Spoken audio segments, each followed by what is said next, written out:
knowing that it was going to be a stellar field, everyone has performed all the way through all the rounds. It's been pretty much even across the board, so I know that getting up blocks was going to be crucial.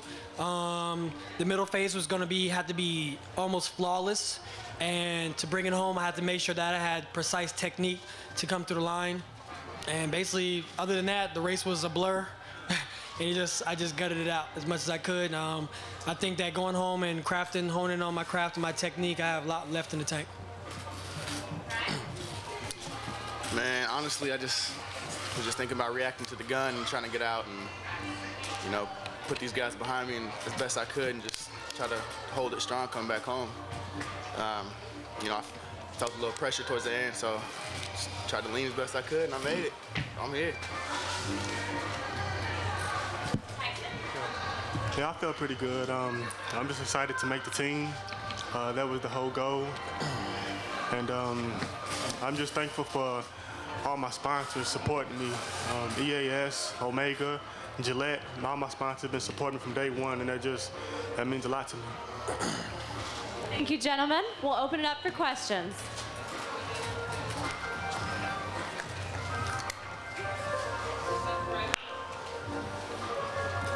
Now this is for Tyson. In New York, you talked about the hip, and on a couple, down here, I'm sorry, on your right, a couple other occasions you've talked about the hip. How did you manage to get it to hold up through the rounds? And now that you've had some time after the race, how does it feel now? Yeah, it definitely held up. Like I said, I had 2 physios here to do the best that they can do to get me through the rounds, and the plan worked pretty perfect. They kept it loose, kept it warmed up, and it held up pretty well.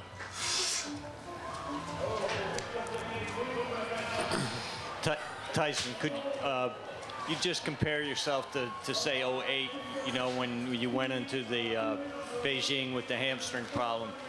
Since then, you've had 2 surgeries, but do you feel like you're on the way up now? Yeah, I feel like I'm on the way up now. Like I said, this is only my 2nd race for the year, and I started training pretty much in March on the grass. So, I mean, that's all I can pretty much ask for right now. Tyson, we saw you this afternoon at South Eugene High School working on your starts. What specifically were you working on this afternoon before your semifinal? Yeah, I was training. I was warmed up a little earlier today just to really try to get my hip loosened up. It takes a little while for it to get loose. So I just wanted to go somewhere where I wouldn't have to slow down in front of somebody or run into anybody. So it was a better situation. This is for Ryan.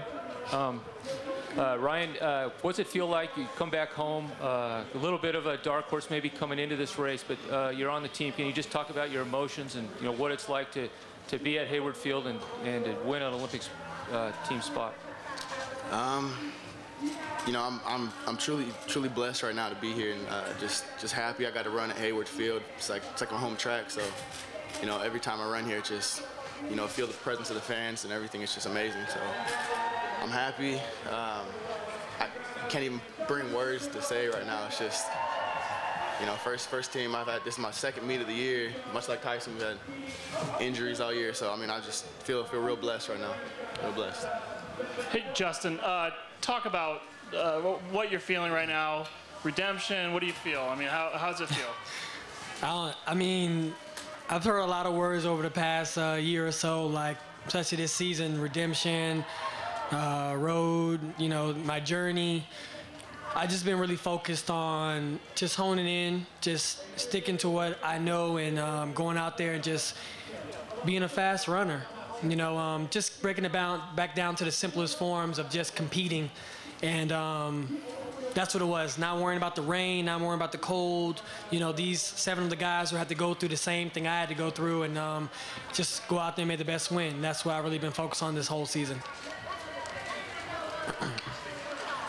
Justin, you mentioned earlier this season that you were trying to just kind of get back, use your old playbook, get back to where you were. How do you feel physically compared to, you know, years past? I feel great. You know, I'm at the weight, like I'm at 182, which is the same weight I was in 04. So for a 30-year-old man, that's pretty good, I think. And just trying to be the best, have no excess weight, just go out there and just work on my technique. Look at myself as almost like a race car. I can't carry extra weight. My power, my strength level, my confidence has been there. This season so far has been undefeated, and I've just been trying to carry and just ride that wave. Ryan, you've gone through a lot of things in your personal life since your high school years. Talk about your emotions about the path you've taken and what turned it around for you. When I was younger, it was not the best childhood, but just realizing I was on the wrong road and I needed to turn my life around. So had my family and coaches and everybody around me to help me do that, and now that I did, it's just complete 180. So I'm happy about it. Like I feel real good. Like I just can't. I don't even know what to say. I'm still taking it all in. Hey Justin, you mentioned in the press conference that there's a maturity going on with you. You said you've just been fast your whole life, and now you're growing up in certain ways. What step does this meet play in that progression for you personally? Just gotta weigh in on the importance that's in my life, not just track and field. I have a son now, and he mimics me already at 2 years old. He knows what daddy does. Just seeing the joy in his face, able to bring him out here and bring him onto the track. It empowers me to be a better person all around, and just bring the same intensity again and again and again on the track. And that's really one of the things that really has kept me healthy and strong every day. I think that before 2004, 05, I was not really worried about my health, not really worried about my intake, my diet. Now it's those are one of the key things to being a great runner. I look at other athletes, boxers, and how they take care of their bodies as well, and try to mimic that as well, and just be a strong individual all around. Justin, you've been through a bit of a valley between the two Olympics, dark valley, so to speak, and knowing you have, or at least read some faith, how has your faith helped you through this valley and to give you an internal perspective to keep out the outside voices? I've been through, like you said, I've been through some dark past, and I think what really has helped me keep my faith was the faith of my fans. Them believing in me, wanting me to come back, knowing that I'm a true athlete, legit athlete, and using that to empower myself every day when I get on the track and practice, and just want to be the best person I can be, responding to emails, going to talk to kids, traveling and, telling the right and the wrongs of life, track and field. Those kind of things really helped me stay on the path and be a strong athlete. Justin, could be wrong, but I think that you are the oldest 100-meter trials champion, maybe a few days older than Dennis Mitchell was in 1996. What does that mean to you at age 30 to come through like that? I don't know. I remember in 04, I was the youngest Olympic gold medalist. Now I'm the oldest at something. So I guess it's like the changing of the guards. I really haven't worried about my age. I feel fit. I feel great. I still have that childhood spirit in me.